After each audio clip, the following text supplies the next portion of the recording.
ഹരി ഓം. ശ്രീമദ് ഭാഗവതം സപ്തമസ്കന്ധത്തിലെ 14-ാം അധ്യായം. ഇത് 42 ശ്ലോകങ്ങളുള്ള അധ്യായമാണ്. ശ്രീമദ് ഭാഗവതേ സപ്തമസ്കന്ധേ 14-ാം അധ്യായം.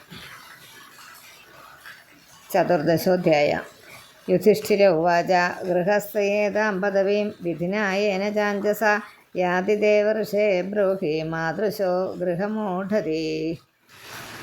ഗൃഹസ്ഥൻ്റെ ധർമ്മങ്ങളാണ് പറയുന്നത്. വളരെ ശ്രദ്ധിച്ച് കേൾക്കുക.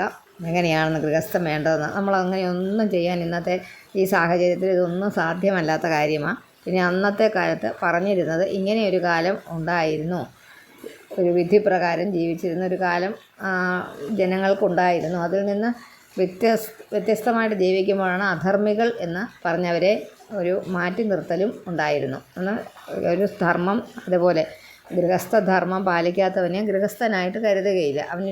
അവനെ ഒരു ഭ്രഷ്ട് കൽപ്പിക്കുന്ന ഒരു രീതിയാണ്. അങ്ങനെ പ്രത്യേകം പറയുന്നുണ്ടെന്നല്ല, എന്നാലും ഇതാണ് വേണ്ടത്, ഇതാണ് ശരി ഒരു പ്രമാണമുണ്ടായിരുന്നു. ഇപ്പം അങ്ങനെ ഇല്ലല്ലോ. ഓരോരുത്തരുടെ ഇഷ്ടത്തിനല്ല. ഇങ്ങനെയൊക്കെ ചെയ്താൽ കുഴപ്പമായിട്ടൊന്നും ആരും പറയുന്നില്ല.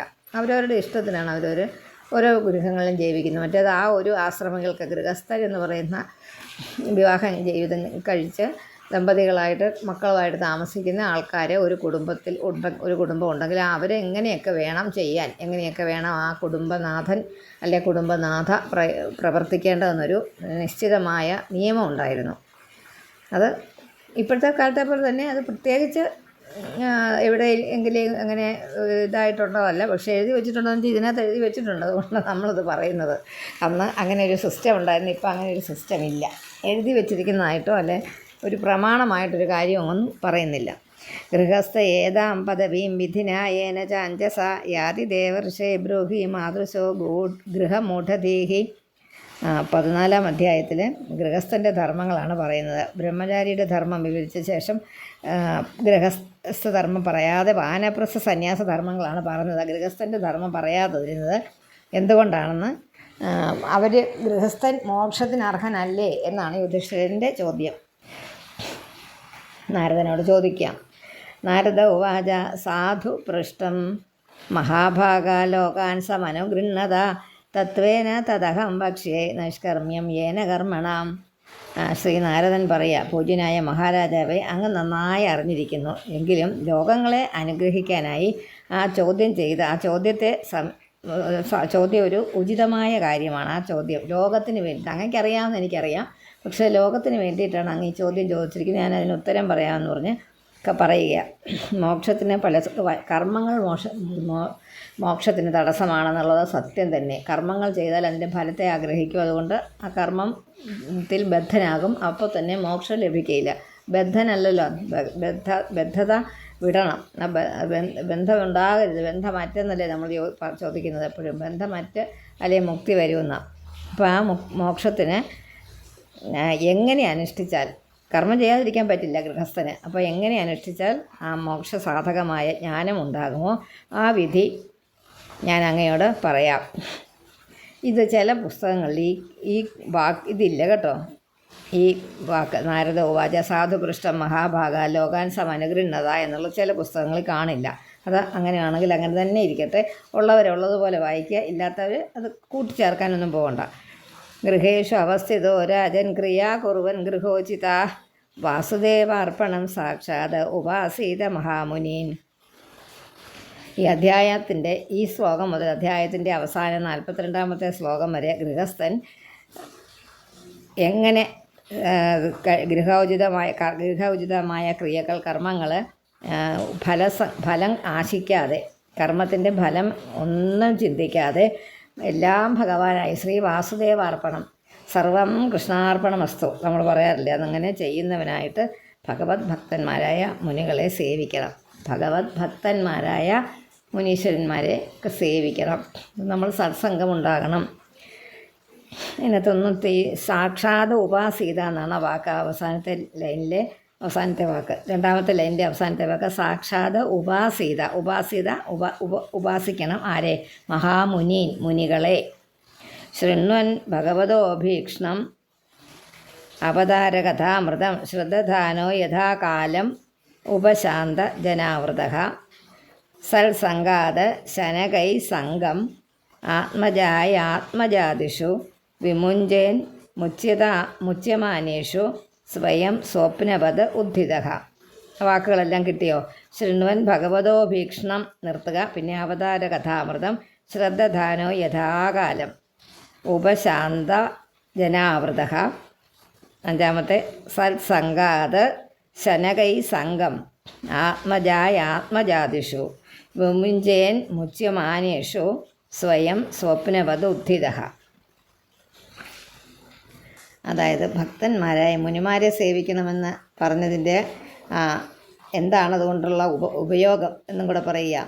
യഥോചിതം ഗൃഹസ്ഥധർമ്മം ഒക്കെ അനുഷ്ഠിച്ച് കഴിഞ്ഞാൽ അതുപോലെ നമുക്ക് ബാക്കിയുള്ള സമയങ്ങൾ ഉപശാന്തന്മാരായ എന്നുവെച്ചാൽ ശാന്തിയെ തേടിയിരിക്കുന്നവരായ മുനിമാരുടെ സമീപത്ത് ചെന്നിരുന്ന്, അന്നൊക്കെ അങ്ങനെയുള്ളവരുണ്ടായിരുന്നേ.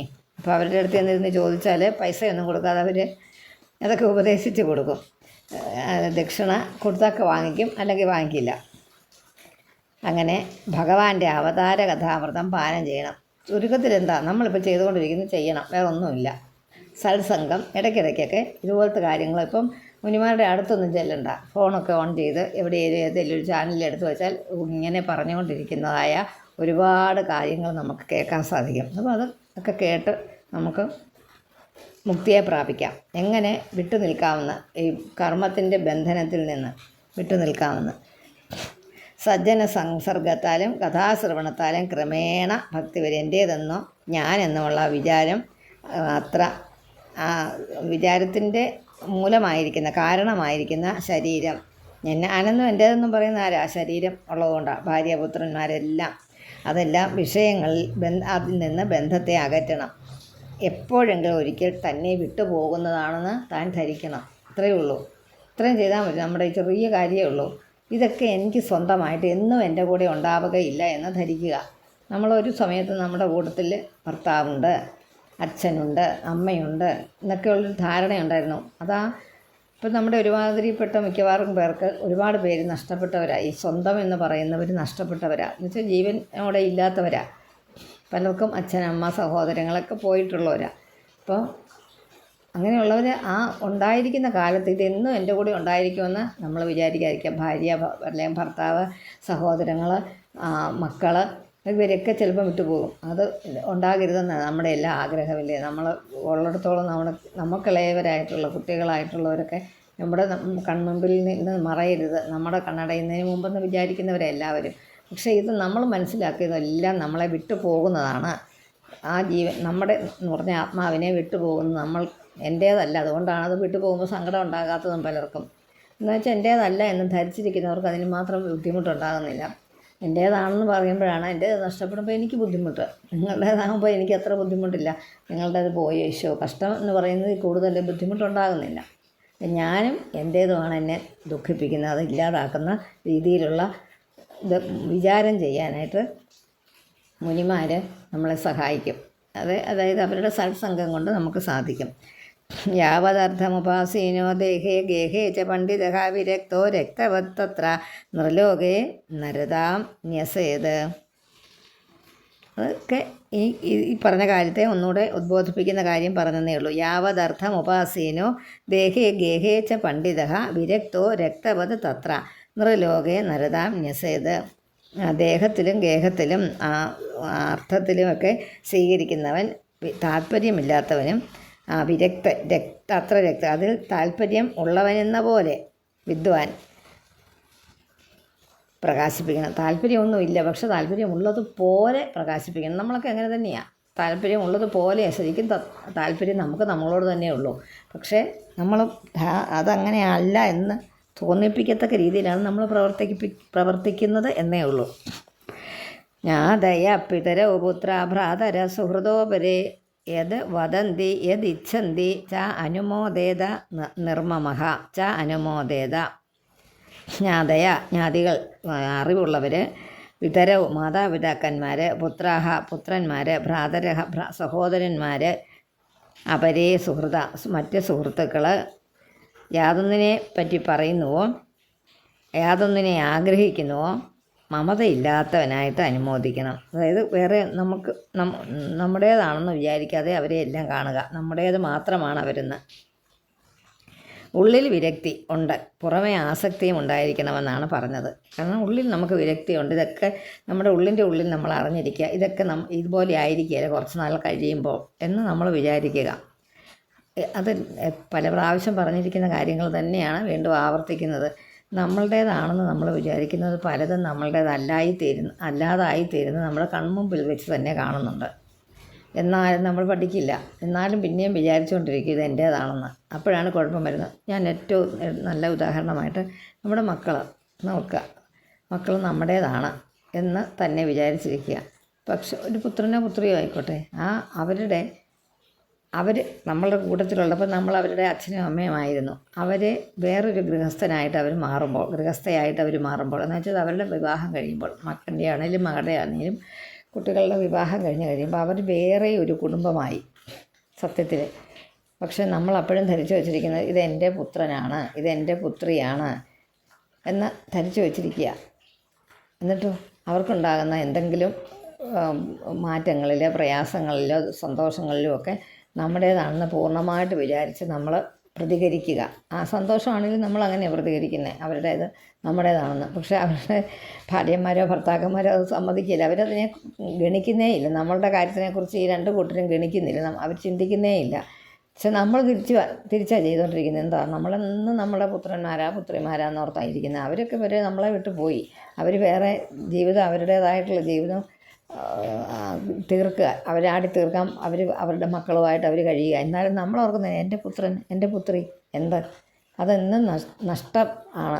നഷ്ടം എന്ന് പറഞ്ഞാൽ അത് പോയിരിക്കുന്നു നമ്മളിൽ നിന്ന്, അത് വേറെ ആയി തീർന്നിരിക്കുന്നു, അത് വേറൊന്നായി തീർന്നിരിക്കുന്നു എന്ന് നമ്മളത് മനസ്സിലാക്കണം. അപ്പം നമുക്ക് ഈ ദുഃഖങ്ങൾക്കൊന്നും കാരണം ഉണ്ടാകില്ല. മകൻ എൻ്റേതാണെന്ന് ധരിച്ച് വെച്ചിരിക്കുമ്പോൾ ആണ് മകൻ്റെ ഭാര്യ വരുന്നത്. ഭാര്യ പറയും ഇയാളിൻ്റെ ഭർത്താവാണ് എന്ന് പറഞ്ഞൊരു ബലമായ ഒരു എതിരാളി നമുക്കുണ്ടാകുക. അപ്പം നമ്മൾ ഓർക്കണ്ട, എൻ്റെ മകനാണ് ശരി, അതൊന്നായിരുന്നു. ഇപ്പം പക്ഷേ അവിടെ ഭർത്താവ് കൂടിയാണെന്നുള്ള ഒരു കരുതൽ. അതുപോലെ തിരിച്ചും പുത്രിയെ കല്യാണം കഴിച്ച് വിട്ടു. അപ്പോൾ അവനെ ഓർക്കുന്നത് അവൾ എൻ്റെ ഭാര്യയാണ്. അപ്പോഴും നമ്മൾ പറയുന്നത് എന്താ, ഇവൾ എൻ്റെ മകളാണ് എന്ന് പറഞ്ഞ് നമ്മൾ എപ്പോഴും അതിനെക്കുറിച്ച് ചിന്തിച്ചു കൊണ്ടിരിക്കാതിരിക്കുക. അങ്ങനത്തെ ഒരു ചിന്ത ഒരുപാട് വരാതിരിക്കുക. ദിവ്യം ഭൗമം ച അന്തരീക്ഷം വിത്തം അച്യുത നിർമ്മിതം തത്സർവം ഉപയുഞ്ജാന ഏതത് കുര്യാത് സ്വതോ ബുധഃ.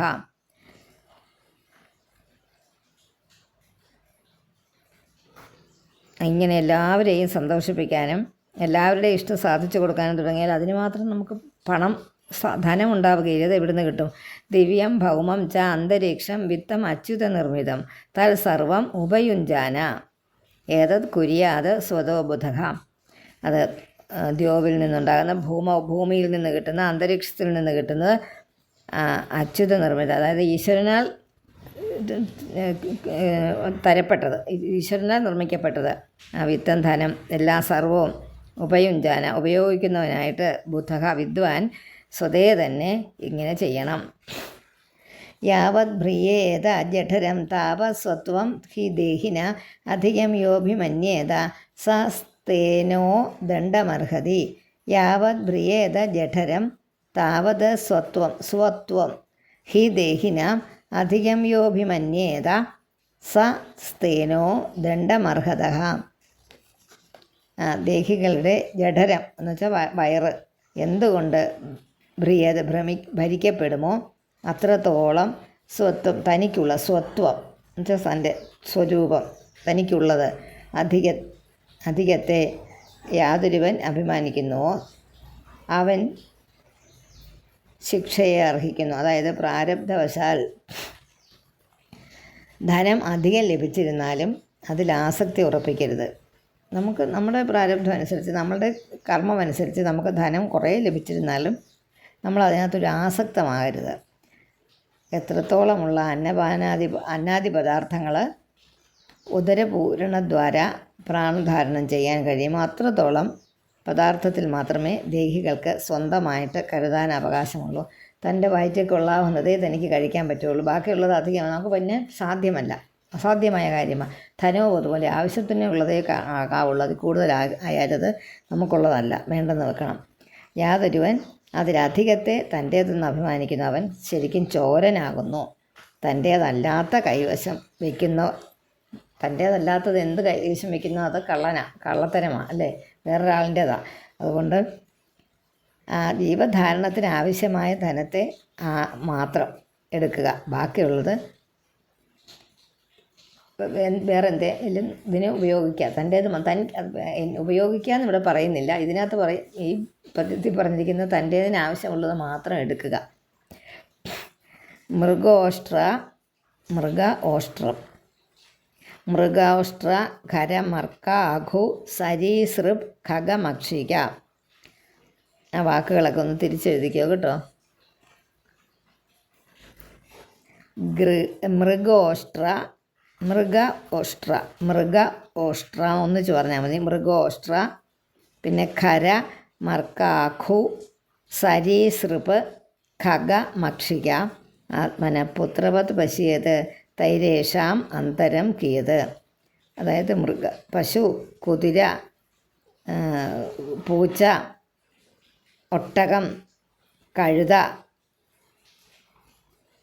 കുരങ്ങ്, എലി, സർപ്പം, കാക്ക മുതലായ പക്ഷികൾ, ഈച്ചകൾ മുതലായവ പ്രാണിവർഗങ്ങളെ സുപുത്രന്മാരെ പോലെ കരുതി അവയ്ക്കും ഭക്ഷണങ്ങളൊക്കെ ആദികളൊക്കെ കൊടുക്കാനായി അധിക ധനത്തെ ഉപയോഗിക്കണം. നല്ല കാര്യമല്ലേ? ഇതിനെല്ലാം വളർത്തിക്കൊണ്ട് വരാൻ. തൻ്റെ പുത്രന്മാർക്ക് ഇവയ്ക്കും തമ്മിൽ എന്താണ് ഭേദം? രണ്ടുപേരും ഗൃഹസ്ഥനെ ആശ്രയിക്കുന്നുണ്ട്. അപ്പം ആവശ്യത്തിലധികം ധനം കൈവശമുള്ള ഗൃഹസ്ഥൻ ഇതര ജീവികളെയും പുത്രന്മാരെ പോലെ രക്ഷിക്കണം. ത്രിവർഗം നാദികൃച്ഛ്രേത, ഇത് ഭാഗവതത്തിൽ പറഞ്ഞിരിക്കുന്നതാണ്. ത്രിവർഗം നാദികൃച്ഛ്രേണ ഭജേത ഗൃഹമേധ്യപി യഥാദേശം യഥാകാലം യാവത് ദൈവോപപാദിതം.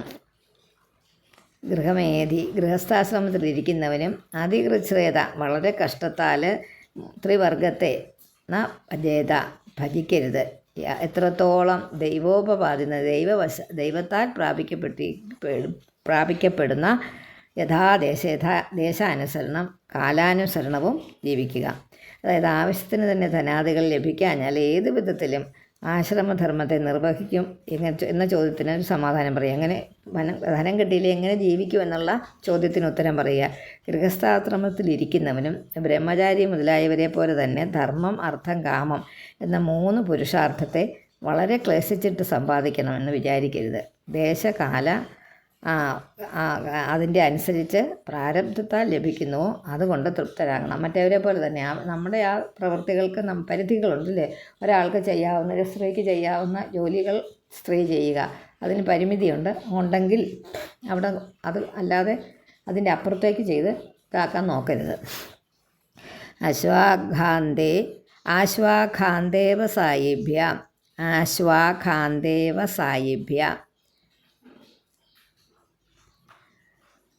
അത് അഖം എന്നാണ്. അത് ആശ്വാഖാന്തേ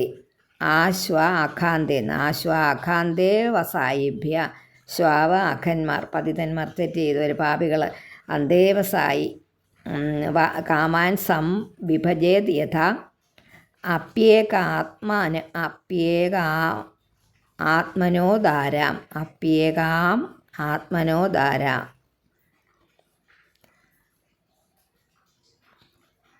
നൃണാം സ്വത്വഗ്രഹോ യതഃ. ആശ്വാഖാന്തേവ സായിഭ്യ കാമാൻ വിഭജേത് യഥാ അപ്യേകാം ആത്മനോദാരാം നൃണാം സ്വത്വഗ്രഹോ യതഃ. തനിക്ക് അനുഭവിക്കാനുള്ള ആ പദാർത്ഥങ്ങളെ യോഗ്യം ശ്വാക്കൾക്കും തെറ്റ് ചെയ്തവർക്കും പാപികൾക്കും ചണ്ടാളന്മാർക്കും കൂടി വിഭജിച്ച് കൊടുക്കണം. തൻ്റെ ഏകയായ ഭാര്യ, ഇവിടെ ഏകപത്നി ഇതാണ് പറഞ്ഞിരിക്കുന്നത്. ഏകയായ ഭാര്യയെയും അതിഥി സൽക്കാരത്തിൽ നിയോഗിക്കണം. സാധാരണ ജനങ്ങൾക്ക് ഭാര്യയിലാണല്ലോ ഇവളെൻ്റേത് എന്നുള്ള അഭിമാനം ആധിക്യമുണ്ടാകുന്നത്. അപ്പം ആ അതിഥി സൽക്കാരമൊക്കെ ചെയ്യുമ്പോൾ ആ ഭാര്യയെ അവളെ കൂടി ഇതിനകത്ത് ഉൾപ്പെടുത്തണം നമ്മൾ. എൻ്റേത് ആയതുകൊണ്ട് ഞാൻ അവളെ ഇതിനകത്ത് കൂട്ടുന്നില്ല, താൻ തന്നെ ചെയ്യുന്നുള്ളെന്ന് വിചാരിക്കരുത്. ഭാര്യയെ കൂടെ എല്ലാ കർമ്മങ്ങളിലും ബന്ധിപ്പിക്കുക. അപ്പോൾ എൻ്റേതെന്ന് പറഞ്ഞൊരു ഭാര്യം വരുന്നത് ഞങ്ങളുടേത് എന്ന് വരാനുള്ള ഒരു അത് തന്നെയാണ് ഇപ്പോൾ പിള്ളേർ പറയുന്നത്. ഞാൻ മാത്രം അടുക്കളപ്പണി ചെയ്യണമെന്നില്ല, നിങ്ങളും കൂടെ കൂടിക്കോളാൻ. അപ്പോൾ എല്ലാ കർമ്മത്തിലും ഭാര്യയെ കൂടെ ഉൾപ്പെടുത്തുക. ജഹ്യാദേതർദ്ധേ സ്വപ്രാണാൻ ഹന്യാദ്വാ പിതരം ഗുരും തസ്യാം സ്വത്വം സ്ത്രീയാം ജഹ്യാദ യസ്തേന ഹി അജിതോ ജിതഃ.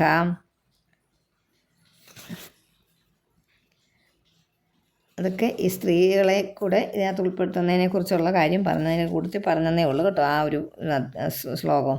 ജഹ്യാദ യഥാർത്ഥേ സ്വപ്രാണാൻ ഹന്യാദ്വാ പിതരം ഗുരും തസ്യാം സ്വത്വം. സ്വ എന്ന് വായിക്കണം, അതെ, സ്വത്വം, സത്വമല്ല സ്വത്വം സ്ത്രീയാം ജഹ്യാദ യസ്തേന ഹ്യജിതോ ജിതഃ. പിന്നെ കൃമിവിഡ് ഭസ്മനിഷ്ഠാന്തം ക്വേദം തുച്ഛം കളേബരം.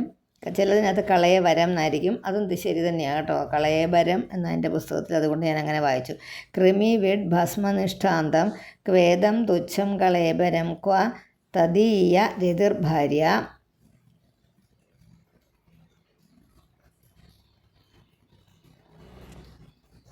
തദീയരതി അതിസുഖസ്ഥാനമായ ഭാര്യ, രതിർഭാര്യ. ക്വായം ആത്മാ നഭശ്ചതി, നഭഃ സ്ചതി, നഭഃ ചതി, ആകാശത്തെയും മറയ്ക്കുന്നതായ അയം ആത്മാ, ഈ ആത്മാവിടെ.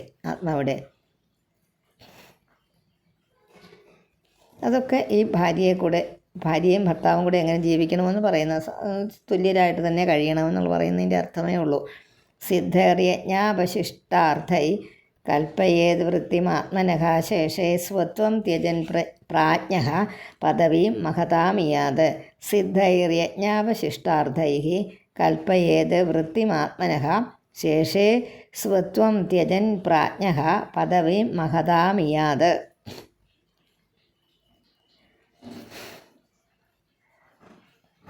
അതായത് വൃഷ്ടിയാദികൾ സിദ്ധിച്ചിരിക്കുന്ന പദാർത്ഥങ്ങളെ ഗൃഹസ്ഥൻ ഉചിതമായിരിക്കുന്ന പഞ്ചയജ്ഞങ്ങൾക്കായി ഉപയോഗിച്ച ശേഷം ബാക്കിയുള്ള അന്നാദി പദാർത്ഥങ്ങൾ കൊണ്ട് തൻ്റെ ജീവസന്ധാരണം ചെയ്യണം, അവശേഷിച്ച് അന്യർക്ക് കൊടുക്കണം. അതായത് വീട്ടിൽ എന്തായാലും അതായത് എല്ലാവർക്കും തന്നെ ചുറ്റിപ്പറ്റി നിൽക്കുന്നവരെ കൂടെ സഹായിക്കണം എന്നാണ് പറയുന്നത്.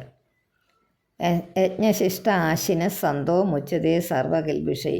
പഞ്ചയജ്ഞ അവശേഷത്തെ കൊണ്ട് ജീവിതം ധരിക്കുന്നവർ സർവ്വപാപങ്ങളിൽ നിന്ന് മുക്തനായി ഭവിക്കുന്നുവെന്ന് ഭഗവാന് ഗീതയിൽ പറഞ്ഞിരിക്കുന്നതാണ് ഇവിടെ സ്മരണീയമായിട്ടുള്ള കാര്യം. അതാ ഞാൻ പറഞ്ഞത്, എങ്ങനെ ജീവിക്കണം, നമ്മളെല്ലാവർക്കും കൊടുത്തു നമ്മളും കഴിച്ച് ജീവിക്കുക എന്നുള്ള ഇതാണ്. അന്നത്തെ കാലത്ത് ധനം സമ്പാദിച്ച് വെക്കുക എന്നുള്ള ഉദ്ദേശം ഉണ്ടായിരുന്നെന്നും, പക്ഷേ അങ്ങനെ ആകരുതെന്നുള്ള ഉദ്ദേശത്തിൽ അന്ന് എഴുതി വെച്ച കാര്യങ്ങളായതൊക്കെ. ദേവാൻ ഋഷീൻ നിർഭൂതാനി പിതൃൻ ആത്മാനമന്വഹം. പിതൃൻ ആത്മാനമന്വഹം ആ വാക്കങ്ങനെയാണ്. സ്വവൃത്തി ആഗതവിത്തേന സ്വന്തം പ്രവൃത്തി കൊണ്ട് സമ്പാദിച്ച ധനം. യജേത പുരുഷം പൃഥക്, വെവ്വേറെ യജിക്കണം. ദേവാൻ ഋഷീൻ നൃഭൂതാനി പിതൃൻ ആത്മാനമന്വഹം സ്വവൃത്തി ആഗതവിത്തേന യജേത പുരുഷം പൃഥക്. ആ പഞ്ചയജ്ഞത്തെക്കുറിച്ചാണ് പറയുന്നത്. അതൊന്നും നമ്മുടെ ഈ ഇന്നത്തെ കാലത്തുള്ളതേയല്ല. ദേവന്മാർ, ഋഷികൾ, മനുഷ്യരെ, പക്ഷിമൃഗാദികൾ, പിതൃക്കൾ, ഈ രൂപഭേദങ്ങളിലിരിക്കുന്ന പഞ്ചയജ്ഞ ദേവതകളെയും തന്നെയും ദിവസം പ്രതി സമുചിതമായിട്ട് ലഭിച്ച ധനം കൊണ്ട് പൂജിക്കണം. അവർക്കൊക്കെ അന്നാദികൾ കൊടുക്കണം, അതായത് അവരുടെയൊക്കെ കർമ്മങ്ങൾ ചെയ്യണം. പിന്നെ സ്വരൂപികളായി കാണപ്പെടുന്ന ഇവരെല്ലാം പല പല സ്വഭാവങ്ങളിൽ കാണപ്പെടുന്ന ഏകനായ ഈശ്വരൻ തന്നെയാണെന്ന് മനസ്സിൽ വിചാരിച്ച് ആ ഈശ്വരാരാധന മനസ്സിലാക്കി ചെയ്യണം. ഗർഹ്യാത്മനോധികാരാദ്യ സർവാസ്യുർ യജ്ഞസമ്പദഃ വൈതാനികേന വിധിന അഗ്നിഹോത്രാദിന യജേത്. അത് അഗ്നിഹോത്രമൊക്കെ ചെയ്യുന്നവരെ കുറിച്ചാണ് പറഞ്ഞിരിക്കുന്നത്. യർഹ്യാത്മനോധികാരാദ്യ സർവാസ്യുർ യജ്ഞസമ്പദഃ വൈതാനികേന വിധിന അഗ്നിഹോത്രാദിന യജേത്. യജ്ഞാദി കർമ്മങ്ങളൊക്കെ നടത്തുവാൻ ആവശ്യമുള്ള അധികാരാദി എല്ലാ സമ്പത്തുകളുണ്ടെങ്കിൽ അത് ഈ ഗ്രന്ഥത്തിൽ വിവരിച്ചിരിക്കുന്ന ഏതോ ഗ്രന്ഥം ഉണ്ട് ആ പ്രമാണമായിട്ടുള്ളത്. ആ ഗ്രന്ഥത്തിൽ വിവരിച്ചിരിക്കുന്ന വിധിപ്രകാരം അഗ്നിഹോത്രാദി കൊണ്ട് ഈശ്വരനെ പൂജിക്കണം. ഓരോരുത്തരും അവരവരുടെ രീതിക്ക്, ബ്രാഹ്മണർ അവരുടെ രീതിക്ക്, വൈശ്യർ അവരുടെ രീതിക്ക്, ശൂദ്രർ അവരുടെ രീതിക്ക് എല്ലാം പൂജിക്കണം. ന ഹ്യാഗ്നിമുഖതോ യം വൈ ഭഗവാൻ സർവയജ്ഞബുക്ക് ഇജ്യേത ഹവിഷ രാജൻ യഥാ വിപ്രമുഖേ ഹുതൈഹി. യാഗാദി കർമ്മങ്ങളോട് അതിശ്രദ്ധ വയ്ക്കണമെന്നില്ല. എന്താണെന്ന് വെച്ചാൽ സർവപ്രാണി വർഗത്തിൽ സമർപ്പിക്കുന്നതിനെയും അനുഭവിക്കുന്നത് ഭഗവാൻ തന്നെയാണ്. എല്ലാം ഭഗവാനാണ് അനുഭവിക്കുന്നത്.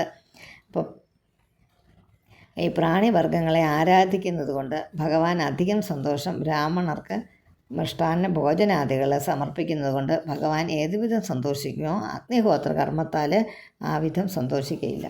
ഭഗവാൻ സന്തോഷിക്കുന്ന അഗ്നിഹോത്രങ്ങളെക്കാൾ കൂടുതൽ ആർക്കെങ്കിലും ദാനം ചെയ്യുന്നതിനെ കുറിച്ചാണ്. അർഹതപ്പെട്ടവർക്ക് ദാനം കൊടുക്കുക. തസ്മാത് ബ്രാഹ്മണദേവേഷു മർത്യാദിഷു യഥാ അർഹതഃ തൈസ്തൈ കാമൈർ യജസ്വൈനം ക്ഷേത്രജ്ഞം ബ്രാഹ്മണാനനു. അത് കാരണം ബ്രാഹ്മണരിലും ദേവന്മാരിലും ബാക്കിയുള്ള മനുഷ്യരിൽ, മൃഗങ്ങളിൽ എന്ന് വേണ്ട എല്ലാ ജീവരൂപേണ എന്ന് വെച്ചാൽ ഭോക്താവായിരിക്കുന്ന, സ്വീകരിക്കാനിരിക്കുന്ന ഈശ്വരന് യോഗ്യത അനുസരിച്ചിരിക്കുന്ന വണ്ണം അതത് വിഷയങ്ങൾ കൊണ്ട് പൂജിക്കുക. ബ്രാഹ്മണ പൂജ കഴിഞ്ഞതിന് ശേഷം മറ്റുള്ളവരെ പൂജിക്കണം. അതങ്ങനെ വിധി പ്രകാരം പറഞ്ഞിരിക്കുന്നെന്ന് മാത്രം. തസ്മാത് ബ്രാഹ്മണദേവേഷു മർത്യാദിഷു യഥാ അർഹതഃ തൈസ്തൈ കാമൈർ യജസ്വൈനം ക്ഷേത്രജ്ഞം ബ്രാഹ്മണാനനു. പരപക്ഷീയം മാസി പ്രൗഷ്ടപദേ ദ്വിജഃ ശ്രാദ്ധം പിത്രോർയഥാ വിത്തം തദ് ബന്ധൂനാം ച വിത്തവാൻ.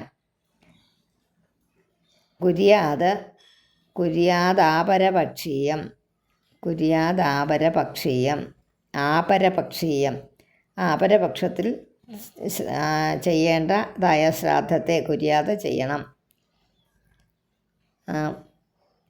വേണ്ട വിധത്തിൽ ഈ മരിച്ചുപോയവർക്ക് കർമ്മം ചെയ്യുന്ന കാര്യത്തിനെക്കുറിച്ചാണ് പറഞ്ഞിരിക്കുന്നത് കേട്ടോ. കുര്യാദാപരപക്ഷീയം മാസി പ്രൗഷ്ടപദേ ദ്വിജഃ ശ്രാദ്ധം പിത്രോർ യഥാ വിത്തം തദ് ബന്ധൂനാം ച വിത്തവാൻ. ശക്തിക്കൊത്തവണ്ണം ശ്രാദ്ധം മൂട്ടണം. ശ്രാദ്ധം ചെയ്യണമെന്ന് പറഞ്ഞിട്ടുണ്ട്, കാര്യമായിട്ട് പറഞ്ഞിട്ടുണ്ട്. പിതൃ കർമ്മം ചെയ്യണം. അയനേ വിഷുവേ കുര്യാത് വ്യതീപാദേ ദിനക്ഷയേ ചന്ദ്ര ആദിത്യോപരാഗേ ച ദ്വാദശ്യാം ശ്രവണേഷു ച. അയനേ വിഷുവേ കുര്യാത് വ്യതീപാദേ ദിനക്ഷയേ ചന്ദ്രാദിത്യോപരാഗേ ച ദ്വാദശ്യാം ശ്രവണേഷു ച. അയനത്തിൽ, അത് സംക്രാന്തി സമയത്ത് അയനത്തിൽ, വിഷുവിൽ, അതായത് കർക്കിടക സംക്രാന്തി, മകരസംക്രാന്തി എന്ന 2 അയനകാലങ്ങളിലും, മേഷസംക്രാന്തി, തുലാസംക്രാന്തി എന്ന വിഷുവിൽ, ആ വ്യതീപാദത്തിലും വാവിൻ്റെ അന്ത്യത്തിലും ചന്ദ്രസൂര്യഗ്രഹണകാലങ്ങളിലും ദ്വാദശയിലും തിരുവോണം മുതൽ 3 ദിവസങ്ങളിലും ദേവപിത്രാദി പൂജ ചെയ്യണം. ആ ചെയ്യേണ്ടതായിട്ടുള്ള എല്ലാ ദിവസവും ചെയ്യാൻ പറ്റാത്തവരെ കൃത്യമായിട്ട് ചെയ്യേണ്ട ദിവസങ്ങൾ എഴുതിയിട്ടുണ്ട്. ആർക്കെങ്കിലും അങ്ങനെ വേണമെന്നുണ്ടെങ്കിൽ ഈ ശ്ലോകം മാറ്റിവെച്ച് പ്രത്യേകം പഠിച്ച് ഉദ്ദേശിച്ച് ചെയ്തു കൊള്ളുക. അയനേ വിഷുവേ കുര്യാത് വ്യതീപാദേ ദിനക്ഷയേ ചന്ദ്രാദിത്യോപരാഗേ ച ദ്വാദശ്യാം ശ്രവണേഷു. ദ്വാദശി എന്നൊക്കെ പ്രത്യേകമായിട്ട് പൂജ ചെയ്യണം. ഏകാദശിയുടെ പിറ്റേ ദിവസം ദ്വാദശ്യാം ശ്രവണേഷുജ. തിരുവോണം, എല്ലാ മാസങ്ങളിലും തിരുവോണം പൂജ ചെയ്യുന്നുണ്ട്. തൃതീയാം ശുക്ലപക്ഷേ നവമ്യാമധ കാർത്തികേ ചതസൃഷു അപ്യഷ്ടകാസു ഹേമന്തേ ശിശിരേ യഥ. ചതസൃഷ്വപ്യഷ്ടകാസു ചതസൃഷു അഷ്ടകാസു അപി. 4 അഷ്ടകങ്ങളിലും ഹേമന്തത്തിലും തഥാ ശിശിരത്തിലും അപ്രകാരം ചെയ്യണമെന്ന. തൃതീയായാം ശുക്ലപക്ഷേ നവമ്യാമധ കാർത്തികേ ചതസൃഷ്വപ്യഷ്ടകാസു അപി അഷ്ടകാസു ഹേമന്തേ ശിശിരേ തഥാ എന്നൊക്കെ ദിവസങ്ങളിലാണെന്നുള്ളതാണ്. മാഘേ ച സിതസപ്തമ്യാം മഖാരാകാസമാഗമേ. അത് വായിക്കുന്നത് ശരിക്കും അങ്ങ് വായിച്ചാൽ മതി, വേറെ കുഴപ്പമൊന്നുമില്ല. അത് ഓരോ കർമ്മങ്ങൾ ചെയ്യേണ്ട മാസങ്ങളാണ് പറയുന്നത്, നമ്മളെ സംബന്ധിച്ചത് പ്രശ്നമല്ല. മാഘേ ച സിതസപ്തമ്യാം മഖാരാകാസമാഗമേ രാഗയാ ചാനുമത്യാമ വാ മാസർഷാണി യുതാന്യപി. മാഘേ ച സിതസപ്തമ്യാം മഖാരാകാസമാഗമേ രാഗയാ ചാനുമത്യാവ മാസർഷാണി യുതാന്യപി. ഹരി ഓം. അടുത്തത് പിന്നീട് നോക്കാം നമുക്ക്.